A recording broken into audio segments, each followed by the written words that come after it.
bədahətən, qəzəl deyən şəxsin yaşadığı yerə baxır, adam turbanın üstündə yaşayır. Təsəvvür eləyirsiniz bu nə demək? Səhrada yaşayıb, Allah rəhmət etsin Füzuliyə. Məhəmməd. Belə müqayisələr eləmə, o Füzuli idi. Allah biləcəyi vüqara rəhmət eləsin. Bir dəfə maşınla gəlirik, ölməmişdən 3-4 ay qabaq. Bağışdım, baş ağrıdır ki. Gəldik Füzuli meydanından keçəndə bu Azdırama ayağından düşdük, gəldi. Yasin oxudu onun ruhuna, bir dənə baş əydi. Mən bilirəm axı, Vüqar rəhmətli alim şairi idi, o bilirdi neynirdi. Uşaqlar qayıtdılar ki, ay Vüqar, Kəbli, sən neynirsən? Daşa baş əyirsən. Dedi ki, üstün baş yüzdə deyir, mən daşa baş əymirəm, mən onun sənətin qabağında baş əyirəm. Vüqar Biləcəri dostun idi? Çox böyük dostum idi, Zakir əmin oğlu, Allah ona rəhmət eləsin. Gedirəm onun 3-4 gündən bir, həftədə 2 dəfə gəlirəm onun qəbrini ziyarət edirəm. Rəhmətli Biləcəri ilə bu var ki, bir dəfə ölməmişdən 3-4 ay qabaq gəldim.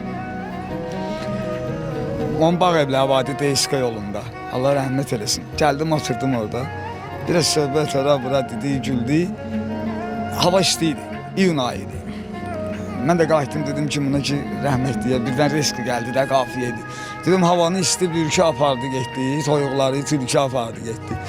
Birdən belə bir qafiyə açdım, rəhmətli ilə. Bu da qayıtdı ki, heç kim heç nə aparmayıb özü ilə. Kim bu fəna mülkə apardı, getdi.